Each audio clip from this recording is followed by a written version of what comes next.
శ్రీ గురుభ్యో నమః. వ్యాస విరచిత శ్రీమద్భాగవతంలో దశమ స్కందంలో నేడు మనం 16వ అధ్యాయం ప్రవచించుకుంటున్నాం. ఈ రోజు చెప్పుకోబోయేటువంటి అంశంలో కాళీయ పత్నులు చేసినటువంటి శ్రీకృష్ణ స్తుతి. సమస్తము నీవే నాయన, ఈ సృష్టికి మూలకారకుడివి నీవే, కాబట్టి దయచేసి ఈ కాళీయుడు, మా భర్త అయినటువంటి ఈ కాళీయుడు చేసినటువంటి అపరాధాన్ని క్షమించమని చెప్పి వేడుకుంటూ, కాళీయ పత్నులు చివరికి చిన్నప్పుడు ఎప్పుడో పెళ్లి చేసుకున్నాం, ఏదో అయిందేదో అయిపోయింది, కానీ ఇప్పుడు ఇతడు పవిత్రుడు అయ్యాడు, కాబట్టి ఇప్పుడు మళ్ళీ నీవు దగ్గరుండి మా పెళ్లి జరిపించిన ఆయన అని చెప్పి శ్రీకృష్ణ పరమాత్మని వేడుకున్నటువంటి అత్యద్భుతమైనటువంటి ఘట్టం నేడు మనం ప్రవచించుకోబోతున్నాం. ముందుగా భగవత్ స్మరణ చేసుకుని కాళీయ పత్నులు చేసినటువంటి శ్రీకృష్ణ స్తుతి ఈ అంశాన్ని మనం చర్చించుకుందాం. ఓ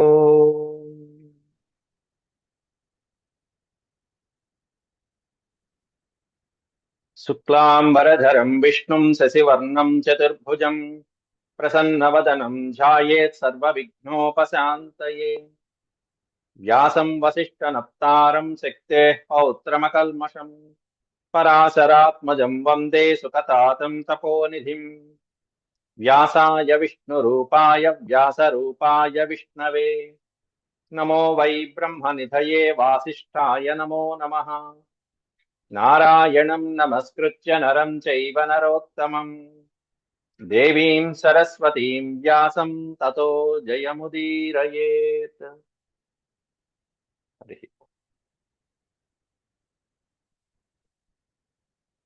కాళీయ పత్నులు చేసినటువంటి శ్రీకృష్ణ స్తుతి 16వ అధ్యాయంలో మనం ఇంతకు ముందు 45 శ్లోకాల వరకు ప్రవచించుకోవడం జరిగింది. నమః కృష్ణాయ రామాయ వసుదేవసుతాయ చ ప్రద్యుమ్నాయ నిరుద్ధాయ సాత్వతాం పతయే నమః. కృష్ణుడికి, బలరాముడికి, వసుదేవసుతాయ చ వసుదేవుని కుమారుడైనటువంటి వాసుదేవునికి, ప్రద్యుమ్నాయ అనిరుద్ధాయ ప్రకాశింపజేసేటువంటి వాడు మన్మధుడు, మన్మధుడికి కూడా కాంతిని కలిగించేటువంటి వాడు ప్రద్యుమ్నుడు. అనిరుద్ధాయ ఎటువంటి ఆటంకాలు లేనటువంటి వాడు, సాత్వతాం పతయే నమః. ఆ సురసేన వంశానికి, ఆ యదు వంశానికి, వృష్ణి వంశానికి వీరుడైనటువంటి నాథుడైనటువంటి శ్రీకృష్ణ పరమాత్ముడిని వేడుకుంటున్నారు ఇక్కడ కాళీయ పత్నులు. అంతవరకు అయింది మనకి పూర్వపాఠంలో. నమో గుణ ప్రదీపాయ గుణాత్మఛాదనాయ చ గుణవృత్యుపలక్ష్మ్యాయ గుణద్రష్ట్రే స్వసంవిదే అంటూ సమస్తమైనటువంటి త్రిగుణాలకి నీవే ఆధారం అని చెప్పేటువంటి శ్లోకం ఈ శ్లోకం. నమో గుణ ప్రదీపాయ, దీపాయ ప్రదీపాయ. సత్వరజస్తమో గుణాలు ఎక్కడ చూసినా ఈ మూడు గుణాలే. ఇటువంటి ఈ మూడు గుణాలని, సత్వరజస్తమో గుణాలకి ప్రదీపాయ అంటే ప్రకాశింపజేసేవాడివి నీవే, ఉద్దీపకారకుడివి నీవే. గుణాత్మఛాదనాయ చ, ఛాదనము అంటే కప్పేయటం, దాన్ని ఛాదనం అంటారు. దీన్ని ప్రజ్వలితం చేసేవాడివి నీవే, అవసరమైనప్పుడు మాయలాగా అలా కప్పేసి ఏమీ తెలియనట్టు చేసేవాడివి నీవే. గుణవృత్యుపలక్ష్మ్యాయ, గుణవృత్తి ఉపలక్ష్మ్యాయ. దేని చేత సంరక్షించబడతాడు పరమాత్ముడు అంటే ఇటువంటి సత్వగుణాలు ఏవైతే ఉంటాయో ఆ సాత్వికమైనటువంటి గుణాల చేత మాత్రమే ఉపలక్ష్యాయ సంరక్షించబడేటువంటి వాడు. గుణద్రష్టే, ద్రష్ట అంటే మనం చెప్పుకున్నాం చూసేవాడు, ద్రష్ట. ఏం చూసేవాడే అంటే గుణద్రష్టే. ఈ త్రిగుణాభూతమైనటువంటి సమస్తమైనటువంటి సంసారాన్ని మొత్తం పర్యవేక్షించేటువంటి వాడు ద్రష్ట. ఇంకా చెప్పాలంటే ఈ త్రిగుణాభూతమైనటువంటి సమస్తమైన జగత్తుకి కూడా సాక్షిభూతుడైనటువంటి వాడు. స్వసంవిదే, స్వసంవిదే అంటే కేవలం ఎవరి యొక్క ఆత్మ ద్వారా, వారి వారి ఆత్మానుభవంతో మాత్రమే తెలుసుకోదగినటువంటి వాడు, తెలుసుకోబడేటువంటి వాడు ఎవరైతే ఉంటారో అటువంటి వాడు. ఇంకోళ్ళు ఎవరైతే వాళ్ళ అనుభవాలు చెప్తారో వాళ్ళ అనుభవాలు అది వారివి. భగవంతుడు ఇలా నాకు ఈ విధంగా అనుగ్రహించాడు అని నీకు నువ్వు నీ లోపల ఉన్నటువంటి ఆత్మతత్వాన్ని తెలుసుకుని నీకు నువ్వు అనుభూతి పొందితే ఆ అనుభూతి వేరు. అట్లా స్వయం ప్రకాశంగా ఆత్మానుభవంతో మాత్రమే తెలుసుకోదగినటువంటి స్వామి ఈ సకలమైనటువంటి గుణాలకి కూడా ప్రదీపనం కలిగిస్తాడు, ఆచ్ఛాదనం కలిగిస్తాడు. వాటి చేతే అంటే సృష్టి స్థితి లయలు వీటన్నిటికీ మూల కారకుడు ఏమిటి అంటూ మరొక శ్లోకంలో అవ్యాకృత విహారాయ సర్వవ్యాకృత సిద్ధయే ఋషికేశ నమస్తేస్తు మునయే మౌనశీలినే అంటూ పత్నులు సర్పపత్నులు కీర్తిస్తున్నారు. అవ్యాకృత విహారాయ, అవ్యాకృత విహారాయ, ప్రకృతిలో విహరించేటువంటి స్వామి నీవే. అంటే ఈ మొత్తం సమస్త ప్రకృతికి మూలభూతమైనటువంటి వాడివి నీవే. సర్వవ్యాకృత సిద్ధయే, సర్వవ్యాకృత సిద్ధయే, సమస్తమైనటువంటి జగత్తుకి జగదాధీశుడు అయినటువంటివి నీవే నాయన అంటూ వేడుకుంటున్నారు. అంటే ప్రకృతి, ఈ మూల ప్రకృతి యందు మొత్తము నిత్యము విహరించేటువంటి వాడివి నీవే.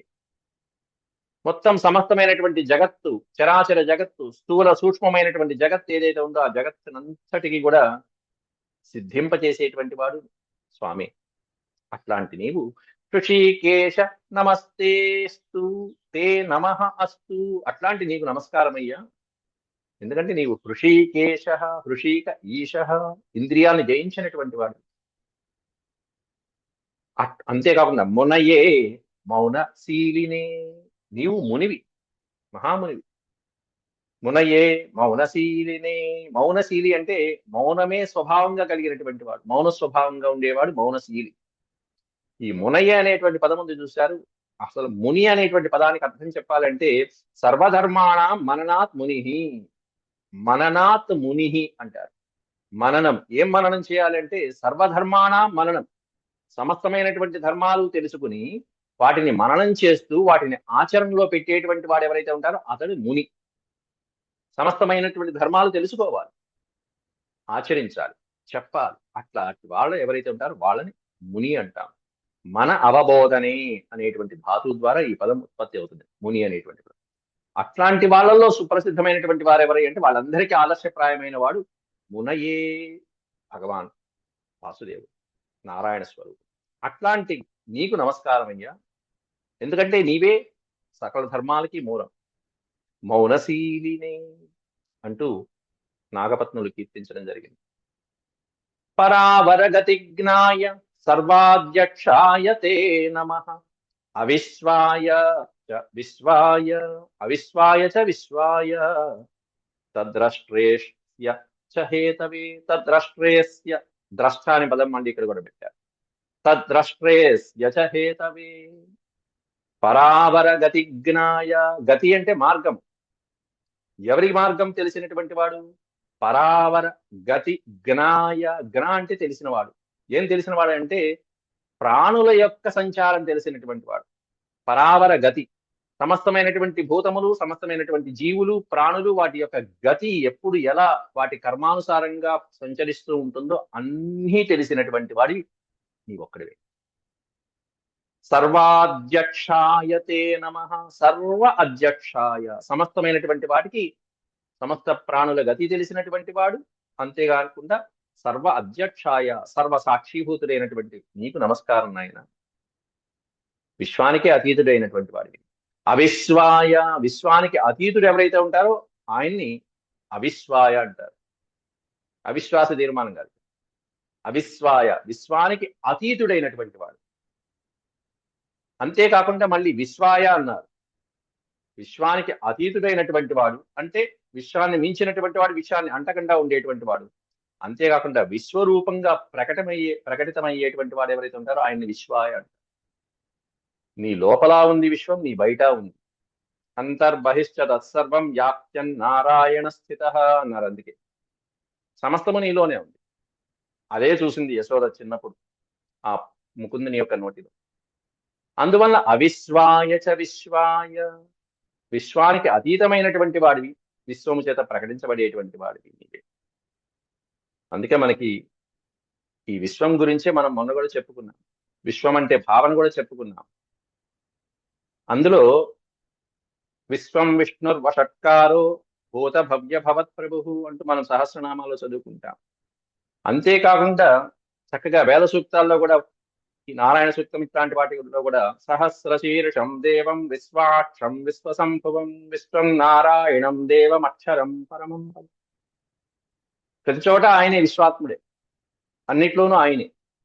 కాబట్టి వేద మంత్రాలు చదువుకున్నా, వేద సూక్తములు ఏవైతే ఉంటాయో ఆ సూక్తములలో నారాయణ స్వరూపాన్ని మనం చదువుకున్నా, లేకపోతే మీరు సహస్రనామాలు చేసిన, అష్టోత్తరాలు చేసిన, ఆ వేదార్థాన్ని ఈ విధంగా పురాణ ఇతిహాసాలుగా రచించినటువంటి వాటిల్లో ఉన్నటువంటి ఈ నిక్షిప్తమైనటువంటి స్తోత్రాలు చదువుకున్న, వ్యాస హృదయాలు ఇవన్నీ కూడా, వ్యాస భగవానుడు మనకి ప్రవచించినటువంటి పరమాత్ముని యొక్క హృదయ ఆవిష్కరణ ఇవన్నీ కూడా. అట్లాంటివి చదువుకున్న అన్నిటికీ వచ్చేటువంటి ఫలితాలు అనేటువంటివి ఒకటే. మొత్తం చెప్పినటువంటి సారాంశం ఒకటే. అవిశ్వాయ చ విశ్వాయ, అంతేకాకుండా తద్ద్రష్ట్రే, ద్రష్ట అంటే చూసేవాడు, ఆ విశ్వానికి సాక్షీభూతుడివి నీవే. అస్య చ హేతవే, అస్య అనే పదానికి అర్థం విశ్వస్య చ హేతవే, ఆ విశ్వానికి కారణభూతుడివి నీవే. ఆయన తలుచుకుంటేనే కదా విశ్వం అనేటువంటిది ఆవిర్భవించింది. ముందు ఉందా విశ్వము? లేదు. అందువలన ఏమైంది? అప్పుడు అవిశ్వాయ అయింది. తర్వాత వచ్చిందా? అవును వచ్చింది. అప్పుడు విశ్వడయ్యాడు. తర్వాత ఆయన చూశాడా? చూశాడు. ఆయన సాక్షిభూతుడు కాబట్టి ఆయన ద్రష్ట అయ్యాడు. ఈ విశ్వానికి అందరికీ కారణభూతుడు ఎవరయ్యా అంటే చివరికి తెలిసింది అస్యచహేతవే, ఆ పరమాత్ముడు బాలకృష్ణుడే, నీవే నాయన అని చెప్పి వేడుకుంటున్నారు ఆ కాళీయుని పత్నులు. అలాగే త్వం హ్యస్య జన్మస్థితి సంయమాన్ ప్రభో గుణైరనీహోకృత కాల శక్తి ధృక్, గుణై అనీహోకృత కాల శక్తి ధృక్ తత్తస్వభావాన్ ప్రతిబోధయన్ సతః సమీక్షయో సమీక్షయో మోఘ విహార ఈహసే. ఇక్కడ మళ్ళీ అకార ప్రశ్లేష ఉండాలి. మోఘ దగ్గర అమోఘ అనే అక్షరం అకార ప్రశ్లేష ఉంటుంది. మనకి ప్రింటింగ్ లో పోయింది. సమీక్షయామోఘ విహార ఈహసే. త్వం హి అస్య, ఈ మొట్టమొదటి పదాన్ని హ్యస్య అనేది విడదీస్తే హి ప్లస్ అస్య, త్వం హి అస్య జన్మ స్థితి సంయమాన్ ప్రభో. ఈ అస్య అనే పదానికి అర్థం ఏంటంటే విశ్వస్య అన్నట్టు. పైన ఏ శ్లోకంలో అయితే విశ్వాన్ని వివరించారో ఆ విశ్వం యొక్క జన్మ స్థితి సంయమం, సృష్టి స్థితి లయ, సంయమనం అంటే జన్మస్థితి లయలకి నీవే కారణం, ప్రధానమైనటువంటి కారకుడి నీవే. గుణైరనీహోకృత కాల శక్తి ధృక్, గుణై అనీహోకృత. ఈ కార్యక్రమాలన్నిటికీ కూడా ఆసక్తిగా నువ్వే వీటినన్నింటినీ నడిపించేటువంటి వాడు. ఆసక్తి రహితుడివై, ఆసక్తిగా మొత్తం అన్ని రహిస్తావు, అన్ని చేయిస్తావు, కానీ నీవు మాత్రం ఏమీ అంటున్నట్టుగా ఆసక్తి రహితుడిగా ఉంటావు. ఈహ అంటే కోరిక అని అర్థం, కానీ ఎలా ఉంటావు? అనీహ, అనీహ అంటే కోరిక లేనట్టుగా అవన్నీ నీవే సృష్టిస్తావు, నీ లీలలుగానే ఉంచుతావు. ఎంత బాగుందో ఆ వనాలు, ఆ ఉద్యానవనాలు, ఆ తోటలు, ఆ పుష్పాలు, సుకుమారమైనటువంటి సుందరమైనటువంటివి అవన్నీ నీవే చక్కగా చేస్తావు. కానీ గుణైరనీహాకృత కాల శక్తి ధృక్, ఈ గుణముల చేత ఈ సృష్టినంతా కూడా సృష్టించి చివరికి నువ్వు ఏ కోరిక లేకుండా అనాసక్తిగా గుణాతీతుడిగా గుణరహితుడిగా నువ్వు ఉంటావు. అది నీ యొక్క శక్తి. తత్తత్స్వభావాన్ ప్రతిబోధయన్ సతః, తత్తత్స్వభావాన్, తత్ స్వభావాన్, వారి వారి స్వభావాలు. ఆ ప్రాణులు, ఆయా జీవుల్ని నువ్వు ఈ విశ్వంలో ఎవరినైతే సృష్టించావో ఆ జీవుల యొక్క స్వభావాలు ప్రతిబోధయన్ సతః, ప్రతిబోధయన్ సతః. సతః అనే పదం పెట్టారు అక్కడ, అంటే సజ్జనులు, సంస్కారవంతులైనటువంటి వాళ్ళు, సజ్జనులైనటువంటి వాళ్ళు, సన్మార్గాన్ని ఎంచుకుంటూ సాత్వికంగా జీవిస్తూ హాయిగా నీ లీలని పాడుకుంటూ నీ గుణగణాల్ని అలా చేసుకుంటూ అట్లాంటి వాళ్ళందరికీ కూడా నీ కృపా కటాక్షణాలు. సమీక్షయామోఘ విహార ఈహసే. వాళ్ళందరూ నీ గురించి ఎలా తెలుసుకుంటున్నారు? కేవలం సమీక్షయ, నీ దృక్కుల వలన, నీ చూపుల వలన, నీ అనుగ్రహ కృపా కటాక్షములనేటువంటి దృక్కుల వలన మాత్రమే అమోఘ విహార ఈహసే. ఇగో ఈ జగత్తంతా జాగృతం అవుతున్నది. ఇటువంటి సత్పురుషులందరూ కూడా, ఈ సజ్జనులందరూ కూడా మోక్షాన్ని పొందుతున్నారు. కాబట్టి నీ వీక్షణములు, నీ సమీక్ష, ఈక్ష ఇది ఉండాలి స్వామి అంటూ పత్నులు వేడుకుంటున్నారు అక్కడ. తస్యైవ తే మోహు. ఇక్కడ అమూహ్ అనేది కరెక్ట్ గా పెట్టారు. అము అంటే ఈ లోకం. తస్యైవ తే అమోస్తనవస్త్రిలోక్యాం. ముల్లోకాలలో ఈ దేహములు ఏవైతే ఉన్నాయో, తను అంటే శరీరం, తనవహ అనే పదానికి అర్థం శరీరములు, దేహములు అని అర్థం. తస్యైవ తే అమూస్తనవస్త్రిలోక్యాం శాంత అశాంత ఉత మూఢయోనయః. శాంతా ప్రియాస్తే హ్యధునావితం అధునా శాంతా ప్రియాస్తే హ్యధునావితుం సతాం స్థాతుశ్చ తే ధర్మ పరీప్స ఏ హతః. శాంతా ప్రియాస్తే హ్యధునావితుం సతాం స్థాతుశ్చ తే ధర్మ పరీప్స ఏ హతః. తస్యేవ తే అమూహు తనవః త్రిలోక్యాం. త్రిలోక్యాం ముల్లోకములలో, మొత్తం 14 భువన భాండాగారాలలో ముఖ్యమైన సుప్రసిద్ధమైనటువంటి ముల్లోకాలు ఏవైతే ఉన్నాయో, ఈ ముల్లోకాలలో ఉన్నటువంటి సమస్తమైనటువంటి చరాచర ప్రాణులు, దేహములు, జీవులు ఏవైతే ఉన్నాయో, తనవః అటువంటి శరీరాలన్నీ మూడు విభాగాలు చేసేసాడు. ఏమిటా 3 విభాగాలు ఇన్ని ప్రాణుల్లోనూ? ఒకటి శాంత, రెండోది అశాంత, మూడవది మూఢయోనయ ఉత మూఢయోనయ అంటూ విభాగాలు చేసేవాడు. ఎట్లా విభాగాలు గావించబడ్డాయంటే కేవలం సత్వ రజస్తమో గుణాల వల్లనే. వారి వారి యొక్క సత్వ రజస్తమో గుణాలు ఏవైతే ఉంటాయో, ఈ విభాగాల్ని అడ్డం పెట్టుకుని వీటి ఆధారంగా కొంతమందిని శాంత చిత్తంగా నువ్వు సృష్టించావు. వాళ్ళు శాంతులయ్యారు. ఎవరు అంటే సాత్వికమైనటువంటి గుణంతో, సత్వభావంతో ఉండేటువంటి వాడు. రెండో వాళ్ళు అశాంత, రజోగుణంతో ఉండేవాడు. తమో గుణంతో ఉండేవాడు ఇంక చెప్పక్కల మూఢ యోనయ. శాంతులు, అశాంతులు, మూఢులు అనేటువంటి ముగ్గురిని ఈ సత్వరజస్తమో గుణాలు అనేటువంటి గుణాలతో యోనియందు జన్మించేట్టు చేసావు. అనేకమైనటువంటి దేహాలుగా జన్మింపచేసావు.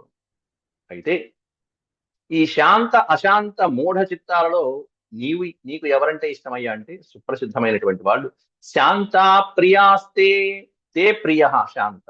నీకు ఇష్టమైనటువంటి వాళ్ళు శాంత స్వరూపులైనటువంటి వాళ్ళు. కిందటి పాఠంలో కూడా నేను ఇది వివరించి చెప్పాను. 60 ఏళ్లకో 70 ఏళ్లకో 80 ఏళ్లకో చెయ్యి లేవని స్థితిలో, కాలు కదలని స్థితిలో శాంత చిత్తులు అవటం అనేటువంటి శాంత స్వభావం కాదు. యువకులైనప్పుడే ఉద్రేకమైనటువంటి వయసులోనే ఎవరైతే శాంతంగా ఉంటారో వాళ్ళు అసలైనటువంటి శాంత స్వభావం కలిగినటువంటి వాళ్ళు. అట్లాంటి సహజ సిద్ధమైనటువంటి శాంత స్వభావంతో ఉండేటువంటి వాళ్ళు మనసుని సమదృష్టితో నిలుపుకుని ఇంద్రియ నిగ్రహం గావించబడేటువంటి వాళ్ళు. ఇంద్రియ నిగ్రహం ఎప్పుడు వస్తుందంటే మనసు సమానమైనటువంటి బ్యాలెన్స్డ్ మైండ్ గా ఉన్నప్పుడు చేస్తుంది. అట్లాంటి సత్వభావాలు కలిగినటువంటి వాళ్ళంటే, అట్లాంటి శాంత స్వరూపులంటే పరమాత్మకి అత్యంత ప్రీతి. శాంతా ప్రియాస్తే యధునావితుం సతాం. అంతేకాకుండా ఇక్కడ ఆవితుం అని పదం పెట్టారు. ఆవితుం అంటే సతాం ఆవితుం. ఆవితుం అంటే రక్షించడం.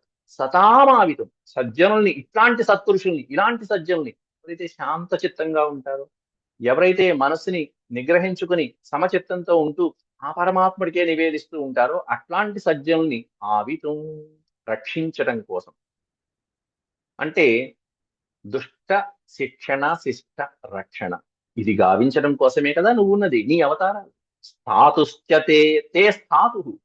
నువ్వు ఇక్కడ ఉన్నది, ఈ అవతారంతో ఉన్నది, ఇక్కడ నువ్వు వచ్చింది అందుకే కదా మా ఆయన ఈ విధంగా ఈ దశకు వచ్చింది. స్థాతుశ్చతే ధర్మ పరీప్సయే హతః అంటూ వేడుకున్నారు. ఇక్కడి నుంచి క్షమించు నాయన, మా ఆయన చేసినటువంటి అపరాధాన్ని క్షమించు అంటూ వేడుకుంటూ అపరాధ సహస్రాణి క్రియంతే అహర్ని సమయ దాసోయంతి మామత్వ క్షమస్య పరమేశ్వర. అపరాధ సకృద్భర్త్ర. సకృద్భర్త్ర మా భర్త చేసినటువంటి ఈ అపరాధం ఏదైతే ఉంటుందో, తెలుసో తెలియకో చేసినటువంటి ఏ ఏ అపరాధాలు అయితే ఉన్నాయో అవన్నీ కూడా అపరాధ సకృద్భర్త్ర సోఢవ్య స్వప్రజాకృతః. సోఢవ్యః స్వప్రజాకృతః క్షంతుమర్హసి శాంతాత్మన్ మూఢస్య త్వామజానతః. మూఢస్య త్వామజానతః. త్వాం అజానతః. నిన్ను నీ గురించి తెలియక ఈ మూర్ఖుడు మా ఆయన చేసిన అధో పని. మూర్ఖుడు వాళ్ళే అంటున్నారు. చక్కగా తగిలిచ్చేశారు, మూర్ఖుడు మావాడు మూర్ఖుడు. త్వాం అజానత, ఎందుకంటే నిన్ను తెలుసుకోలేకపోయాడు. లేకపోతే ఇంత దాకా తెచ్చుకుంటాడా?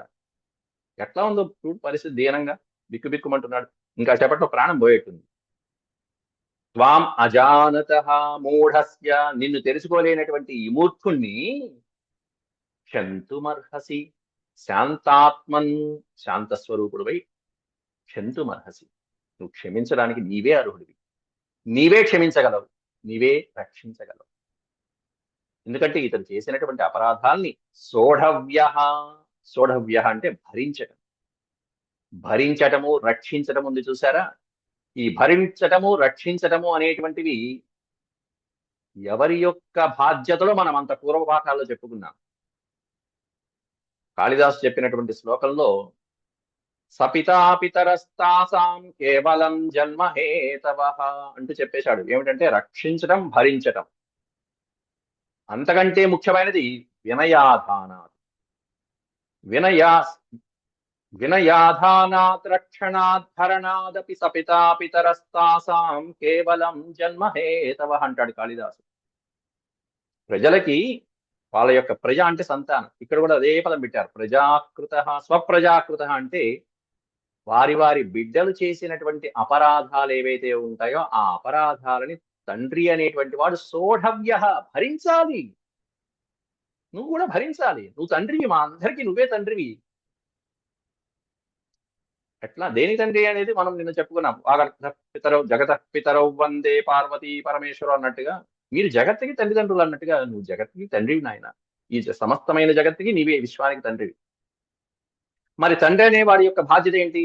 వినయాధాన, ప్రజానాం వినయాధాన, ప్రజలకి అంటే సంతానానికి వినయ విధేయతలు నేర్పించాలి. మన సభ్యత సంస్కారము నేర్పించాకే ఇంటి బయటికి పంపించాలి, అంతేగాని వదిలేయకూడదు గమిడిగేదల్లాగా. వాళ్ళు అట్లా పడేసి అట్లా ఎన్ని రకాలుగా నానా భ్రష్టు పట్టిస్తున్నారు దేశాన్ని, సమాజాన్ని. అలా కాకుండా ముందు ఒక బాధ్యత కలిగినటువంటి తల్లిదండ్రులుగా మనం చేయవలసిన పని ఏంటంటే ముందుగా పిల్లలకి వినయ విధేయతలు నేర్పించడం. ప్రజానాం వినయాధానాత్, రెండోది రక్షణాత్, మూడోది భరణాత్ అని చెప్పారు. అట్లాంటివి ఇక్కడ వస్తున్నాయి.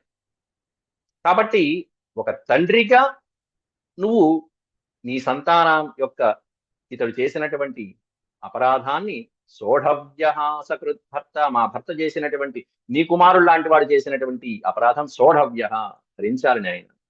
ఒక తండ్రిగా భరించాలి, ఒక మహారాజుగా ప్రజలు చేసినటువంటి తప్పుని భరించాలి, ఒక అధికారిగాను నువ్వు రక్షించాలి. కాబట్టి క్షంతుమర్హసి శాంతాత్మన్ మూఢస్య త్వామజానత, ఈ మూర్ఖుడు పాపం అజ్ఞానంతో ఈ సంసార భవబంధంలో చిక్కి సహజంగా వస్తాయి. అహంకారం అనేది ఎవరికి రాదు? అదంతా నువ్వు చేసిన మాయేగా, ఇంకెందుకు రాదు? అట్లా నిన్ను తెలుసుకోలేక, నిన్ను గుర్తించలేక ఈ విధంగా ప్రవర్తించాడు, క్షమించు నాయన అని చెప్పి అనుగృహ్ణీష్వ, అనుగ్రహించు నాయన అంటూ అనుగృహ్ణీష్వ భగవన్ ప్రాణాంస్త్యజతి పన్నగ, ప్రాణం పోయేట్టుంది పిచ్చివదవకి. పన్నగ ప్రాణాంస్త్యజతి, ఇంకా సేపు నువ్వు అలాగే ఆస్టిల్లే పెట్టి ఉన్నావంటే, వీళ్ళు కీర్తిస్తున్నారు కదా అని స్వామి అట్లాగే పెట్టి కూర్చున్నాడు, నృత్యం చేస్తున్నావు రోజులో, నువ్వు ఇంకాసేపు అలాగే ఉంటే ఆ పిచ్చివాడి ప్రాణాలు పోతున్నాయి. ప్రాణాంస్త్యజతి పన్నగ అనుగృహ్ణీష్వ భగవన్ స్త్రీణాం నః సాధు సోత్యానాం పతి ప్రాణ ప్రదీయత, మా పతిభిక్ష పెట్టు స్వామి అంటూ వేడుకుంటున్నారు అక్కడ స్త్రీలు. స్త్రీణాం నః, నః స్త్రీణాం అంటే మా స్త్రీల యొక్క, నః అంటే మా యొక్క, నః స్త్రీణాం అంటే కాళీయుని భార్యలు ఎవరైతే ఉన్నారో వాళ్ళు వేడుకుంటున్నారు. న స్త్రీణాం సాధు సోత్యానాం పతి ప్రాణ ప్రదీయతాం, ఎట్లాంటి స్త్రీలు వీళ్ళు? సాధు సోత్యానాం, మంచి చెడు ఆలోచించేటువంటి మేము మిమ్మల్ని వేడుకుంటున్నాం స్వామి. కాబట్టి అజ్ఞానంతో అహంకారంతో మా భర్త చేసినటువంటి ఈ తప్పుని క్షమించి పతి ప్రాణ ప్రదీయతాం, దీయతాం, ఇవ్వు ఏమివ్వాలి? పతి ప్రాణ, మా భర్త ప్రాణాలు మాకు భిక్షగా పెట్టు, పతి భిక్ష పెట్టు అంటూ వేడుకుంటున్నారు. అట్లా ఆపదల్లో ఉన్నటువంటి భర్తని రక్షించుకునేటువంటి సంస్కారం ఇక్కడ ఈ ఉత్తమమైనటువంటి స్త్రీల రక్షణంగా చెప్తున్నారు. అలాగే ఎప్పుడైనా స్త్రీలకి ఆపద వచ్చినటువంటి సందర్భాల్లో కూడా భర్త రక్షించవలసినటువంటి బాధ్యత ఉంటుంది భర్తకు కూడా. అదే బాధ్యత భర్తకి ఉంటుంది. అట్లాగే స్త్రీలకి ఉంటుంది. అప్పుడే దంపతులు అన్నటువంటి ఆ పదం సార్థకమవుతుంది. కాబట్టి అనుగృహ్ణీష్వ భగవన్ ప్రాణాం త్యజతి పన్నగ స్త్రీణాం న సాధు సోత్యానాం పతి ప్రాణ ప్రదీయతాం అంటూ వేడుకుంటున్నారు. చివరికి నువ్వే చెప్పు, ఏం చేయాలో ఆజ్ఞాపించు, నువ్వు ఆజ్ఞాపిస్తే అది మేము చేస్తాం అని చివరి శ్లోకం చెప్తున్నారు. ఈ చివరి శ్లోకం చెప్పే ముందు వ్యాసులు వారు ముగించేశారు, కానీ పోతనామాచ్యుడు ఇంకొక అడుగు ముందుకేసి ఇంకా అత్యద్భుతమైనటువంటి వర్ణన చేశారు. ఏమిటంటే, ఏదో మాకు చిన్నప్పుడు పెళ్లిళ్ళు అయిపోయినాయి కానీ ఆ పెళ్లి ఓ పెళ్ళేనా, కానీ ఇప్పుడు అసలైనటువంటి పెళ్లి నువ్వు చేయాలి మా దగ్గరుండి. ఇదిగో మా భర్తని రక్షించి ఇతనితో మళ్ళీ ఇతనితోనే మాకు పెళ్లి జరిపించు అంటూ వేడుకుంటున్నారు. అత్యద్భుతమైనటువంటి శ్లోకరత్నం అక్కడ పోతనామాచుడు వర్ణిస్తున్నాడు. మమ్ము పెండ్లి సేయు మా ప్రాణవల్లభు ప్రాణమిచ్చి కావు భక్తవరద. ఓ భక్తవరద, మమ్ము పెండ్లి చేయు మా ప్రాణవల్లభు, మా ప్రాణవల్లభుడైనటువంటి ఆ కాళీయుడితో మాకు పెళ్లి చేయి. ప్రాణమిచ్చి కావు, ఇతడికి కాస్త ప్రాణదానం చేసి ప్రాణాలు ఇచ్చి ఆ తర్వాత మాతో మళ్ళీ తిరిగి పెళ్లి చేయవయ్యా స్వామి. మమ్ము పెళ్లి చేయు మా ప్రాణవల్లభు ప్రాణమిచ్చి కావు భక్తవరద. భక్తవరద, భక్తులకి ఏ వరం కావాలంటే ఆ వరాల్ని ఇచ్చేవాడు భక్తవరద. అందులో ఎప్పుడో ఎవరో పురోహితుడు చేశాడు పెళ్లి, పెద్దలు, చాలా మంది పెద్దలు, వాళ్ళందరూ అక్కర్లా, నువ్వు పెళ్లి పెద్దగా ఉండి మా దగ్గర నుంచి చేయించాలి. నీవు సేయు పెండ్లి నిత్యంబు భద్రంబు, నీవు సేయు పెండ్లి నిత్యంబు భద్రంబు, పిన్ననాటి పెండ్లి కాదు. తీసిపారేశాడు. చిన్ననాటి పెళ్లి అది కూడా ఓ పెళ్ళేనా? పిన్ననాటి పెళ్లి కాదు, అది ఓ పెళ్ళేనా? ఆ పెళ్ళే కాదు. చిన్నప్పుడు ఎప్పుడో బాల్యంలో ఊహ తెలియని సమయంలో మా తండ్రి గారు వచ్చి, ఇదిగోనమ్మా ఇతన్ని చేసుకో, ఈ సర్పం చాలా గొప్పది అని చెప్పేసి మాకు కట్టబెట్టేశారు. వరుసగా చేసుకున్నాడు ఈ కాళీయుడు కాస్త. అతని గుణం ఏమిటో తెలియదు. ఆ తర్వాత అప్పుడు బాగానే ఉండొచ్చు, తర్వాత మారిపోవచ్చు. కాబట్టి అది ఒక పెళ్ళేనా? కానీ ఇప్పుడు నువ్వు చేయి మాకు పెళ్ళి. అదేంటి అప్పుడు ఇప్పుడు ఒకడే కదా, ఏం మార్పు వచ్చింది అంటే, మార్పు ఎందుకు రాలా? పరమాత్ముని యొక్క పాద పద్మాలని స్పృశించినటువంటి అత్యద్భుతమైనటువంటి అవకాశం ఇంకెవరికి దక్కింది? ఇప్పుడు ఇతనికే కదా దక్కింది. కద్రువ కుమారుల్లో ఆదిశేషుడి కంటే అత్యద్భుతమైనటువంటి ఘనకీర్తిని పొందినటువంటి వాడు కాళీయుడైపోయాడు. ఇప్పుడు అతనికి రాజ్యం ఉండొచ్చు, భోగాలు ఉండొచ్చు, లేకపోవచ్చు, కానీ నీ పాద స్పర్శ ఇంకెవరికి దక్కిందో చెప్పు. ఇప్పుడు పవిత్రుడైపోలా, పాప ప్రక్షాళన అయిపోలా. ఇప్పుడు ఇతను మాకు కావాలి. ఇప్పటిదాకా ఏదో భరించాం, ఇప్పుడు సేవిస్తాం, ఆరాధిస్తాం, పూజిస్తాం. కాబట్టి ఇప్పుడు ఇతడు మాకు కావాలి. ఇప్పుడు నువ్వు దగ్గరుంటే, ఆ పెళ్లి పెద్దలు చేసిన పెళ్లి ఓ పెళ్లి కాదు, నువ్వు చేస్తే ఆ పెళ్లి ఎట్లా ఉంటుంది? నిత్యంబు భద్రంబు అన్నారు అక్కడ పోతనామాచుడు. నువ్వు చేసిన పెళ్లి నిత్యం, అది శాశ్వతం. భద్రంబు, ఇది మంగళకరం. నువ్వు దగ్గరుండి చేస్తే ఆ పెళ్లి, నువ్వు సమర్పిస్తే ఆ చేయి తీసుకొచ్చి ఆ పాణిగ్రహణం చేయించావంటే, ఆ కరపీడనము పాణిపీడనం చేయించావంటే అబో అది అమోఘం. మమ్ము పెండ్లి సేయు మా ప్రాణవల్లభు ప్రాణమిచ్చి కావు భక్త వరద, నీవు చేయి పెండ్లి నిత్యంబు భద్రంబు, పిన్ననాటి పెండ్లి కాదు అంటూ పోతనామాచ్యుడు సహజమైనటువంటి రీతిలో అత్యద్భుతంగా, అబ్బో అద్భుతంగా అందుకున్నారు. అయితే ఇది వ్యాసుల వారు అందుకోరా, ఇక్కడ పోతనామాచ్యుడి యొక్క అత్యద్భుతమైనటువంటి సృష్టి అది. అందుకే కవి అన్నారు, మహాకవి. చివరికి విధేహితే కింకరీణామనుష్ఠేయం తవాజ్ఞయ, మహానుభావ తవ ఆజ్ఞయ, నీ ఆజ్ఞతో ఈ కింకరుల్ని, ఈ సేవకుల్ని ఏం చేయమంటావో నువ్వే ఆజ్ఞాపించు. విధేహితే కింకరీణాం అనుష్ఠేయం తవాజ్ఞయ, దయానుతిష్టన్ యశ్రద్ధయానుతిష్టన్ వై ముచ్యతే సర్వతో భయాత్. యశ్రద్ధయానుతిష్టన్ వై, ఈ పదాన్ని విడదీస్తే యత్ శ్రద్ధయానుతిష్టన్ వై ముచ్యతే సర్వతో భయాత్. సర్వతో భయాత్. కాబట్టి నువ్వేం చేయాలో నువ్వు ఆజ్ఞాపించు, మేము శిరసా వహిస్తాం. ఎందుకంటే అన్ని భయాల నుండి, మొత్తం సమస్తమైనటువంటి భయాల నుండి కూడా నిశ్చయంగా విముక్తులయ్యేటువంటి వాడు ఎవరయ్యా అంటే నిన్ను శరణ వేడినటువంటి వాడు, నీ ఆజ్ఞ పాటించినటువంటి వాడు. కాబట్టి మేమందరం ఎవరంటే తవ కింకరీణా. కింకర అనే పదానికి అర్థం అంటే కిం కరోమి, కిం కరోమి, కిం కరోమి అని వెనకాల ఉండి అన్ని పనులు పూర్తి చేసేటువంటి వాడిని కింకరుడు అంటారు. కింకరుడు అంటే సేవకుడు. ఎలాంటి సేవకుడు? ఏదైనా యజమాని చెప్తే ఆ పని పూర్తి చేసేసి మళ్ళీ చేతులు కట్టుకుని అయ్యా పని అయిపోయిందండి కిం కరోమి అని అనేటువంటి వాడు కింకరుడు, సేవకుడు. అట్లా నీ దగ్గర మేమందరం కింకరులం. స్వామి ఏం చేయమంటావు? తర్వాత మీ ఆజ్ఞ. ఈ రోజు ఈ పని అయిపోయింది, స్వామి ఏం చేయమంటావు? అట్లా చేసేటువంటి ప్రతి పనిని సమర్పించి భగవంతుడికి, యజమానికి నువ్వు ఒక సేవకుడిలాగా సమర్పించినట్టుగా భగవంతుడికి ఆ శరణాగతి చెప్పి చేసి విధేయుడిపై విధేహి, నువ్వు విధించు, నువ్వు ఆజ్ఞాపించు. విధేహితే కింకరీణామనుష్ఠేయం తవాజ్ఞయ. నీ ఆజ్ఞతో ఏ కార్యక్రమాన్నైనా మేము అనుష్ఠించినట్లయితే అది మాకు సర్వతో భయాత్ ముచ్యతే, సర్వ భయాల నుండి కూడా విముక్తి కలిగిస్తుంది. శ్రద్ధయా అనుతిష్టం.